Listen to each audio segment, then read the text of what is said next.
کے نام سے اور کروڑہا درود و سلام محمد عربی صلی اللہ علیہ وسلم اور ان کی آل پر۔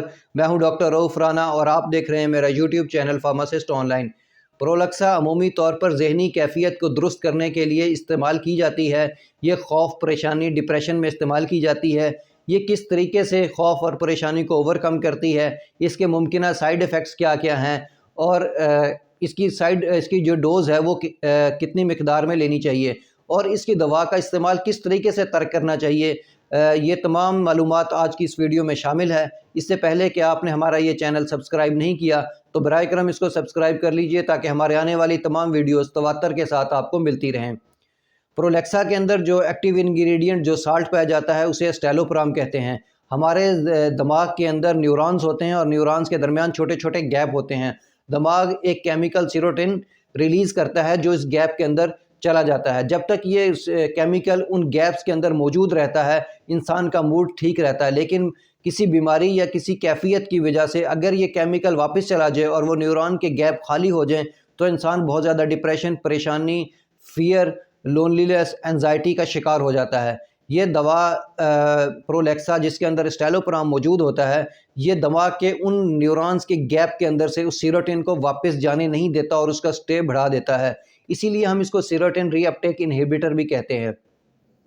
یہ سیروٹونن جو ہے اگر یہ دماغ اس کے اندر موجود رہتا ہے تو انسان فیلنگ آف ویل بینگ کرتا ہے، اس کی جو انرجی لیول ہے وہ انکریز رہتا ہے، وہ نروسنس کا شکار نہیں ہوتا، اس کی ٹینشن، ڈپریشن، انزائٹی کا شکار نہیں ہوتا۔ اسی لیے ہم اس دوا کو پینک ڈس آرڈر کے اندر، سوشل انزائٹی ڈس آرڈر کے اندر یا جرنلائز انزائٹی ڈس آرڈر کے اندر استعمال کرواتے ہیں۔ شروع میں اس دوا کا استعمال 5 mg سے سٹارٹ کروایا جاتا ہے، جو مرض کی نوعیت کو دیکھتے ہوئے، مریض کی کیفیت کو دیکھتے ہوئے اس کا جو ڈوز ہے وہ 10 mg تک بھی کی جا سکتی ہے اور 20 mg تک بھی کی جا سکتی ہے۔ لیکن اس دوا کا جس طریقے سے اس دوا کی سٹارٹنگ ڈوز کم ہوتی ہے اور اس کو آہستہ آہستہ انکریز کیا جاتا ہے، اسی طریقے سے اس دوا کو جب ختم کرنا ہوتا ہے، جب اس کا استعمال روکنا ہوتا ہے تو اس کا استعمال فوری طور پر روکا نہیں جاتا۔ اسی طرح گریجولی اس دوا کا استعمال 20 سے 10 کیا جاتا ہے اور 10 سے 5 کیا جاتا ہے، اور آہستہ آہستہ اس دوا کا جو استعمال ہے وہ ترک کیا جاتا ہے۔ اگر اس دوا کا استعمال فوری طور پر ترک کر دیا جائے تو وہ پرانے سمپٹمز نہ صرف واپس آ جاتے ہیں لیکن بعض کنڈیشن کے اندر وہ زیادہ شدت کے ساتھ بھی واپس آتے ہیں، اور انسان جو مریض ہوتا ہے وہ زیادہ نروسنس، ڈپریشن، ٹینشن کا شکار ہو جاتا ہے۔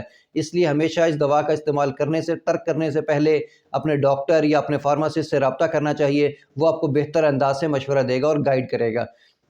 ایسے مریض جو جگر کے عارضے میں مبتلا ہوں ان کو اس دوا کا استعمال 10 mg سے زیادہ ایک دن میں نہیں کرنا چاہیے۔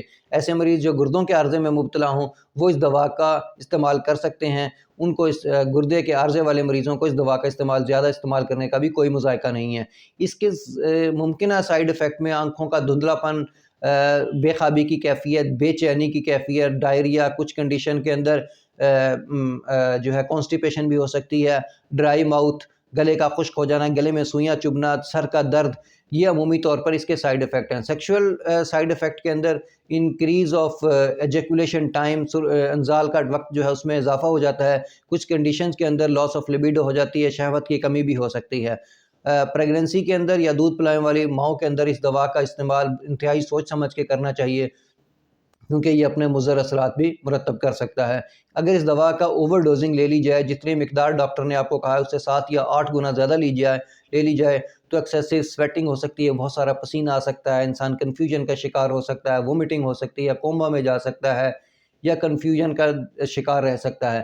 اس لیے اس دوا کی مطلوبہ مقدار ہی استعمال کرنی چاہیے جتنی ڈاکٹر نے آپ کو کہی ہے، اس کے اوور ڈوز نہیں لینی چاہیے۔ یہ جیسے ہی خوراک کے ساتھ کھائی جاتی ہے تو ایبزارب ہو جاتی ہے، 12 سے 26 گھنٹے کے اندر یہ تمام جسم کے اندر دوائی پھیل جاتی ہے، اور اس کا اخراج جو ہے یہ گردوں کے راستے پیشاب کے ذریعے ہوتا ہے۔ تقریباً 30 سے 31 گھنٹے کے اندر تمام دوا جسم سے خارج ہو جاتی ہے۔ شوگر کے مریضوں کے اندر جس میں اس دوا کا استعمال کروایا جاتا ہے ان میں بہتر نتائج ملتے ہیں شوگر کنٹرول کرنے کے لیے اندر۔ یہ عموماً اس وجہ سے ہوتا ہے کہ شوگر کے مریض جو ڈپریشن یا پریشانی کا شکار ہوتے ہیں، اس دوا کے استعمال سے ان کی ڈپریشن اور پریشانی ختم ہو جاتی ہے یا کم ہو جاتی ہے۔ اس طرح ان کا جو گلوکوز کنٹرول ہے وہ بہتر انداز سے کنٹرول ہو جاتا ہے اور شوگر کنٹرول کرنے میں بہتر نتائج ملتے ہیں۔ ایسے مریض جو اس دوا کا استعمال کرتے رہیں اور ان کو بہت زیادہ کنفیوژن رہ گئی ہو، یا بعض اوقات ایسا ہوتا ہے کہ مریض کو یہ پتہ نہ چل رہا ہو کہ میں کون ہوں، کہاں سے ہوں، میں یہاں کیوں آیا ہوں، تو ایسے مریضوں کو ڈاکٹر سے فوری رابطہ کرنا چاہیے تاکہ ڈاکٹر اس دوا کا جو ہے مقدار اس کا تعین کر سکے یا اس کو آہستہ آہستہ روک سکے۔ یا ایسے مریض جو پہلے کنفیوژن کا شکار ہوتے تھے آہستہ آہستہ ٹھیک ہو گئے ہیں، اب زیادہ اوور کانفیڈنٹ ہو گئے ہیں، بہت زیادہ باتیں کرنے لگے ہیں، ہائپومینیا کا شکار ہو گئے ہیں، بہت زیادہ پیسے خرچ کرنے لگے ہیں، اوور کانفیڈنس ہو گئے ہیں، ایکسٹرا آرڈنری ان کا جو کانفیڈنس لیول ہے وہ انکریز ہو گیا، اوور ایکٹنگ کی حد تک انکریز ہو چکا ہے۔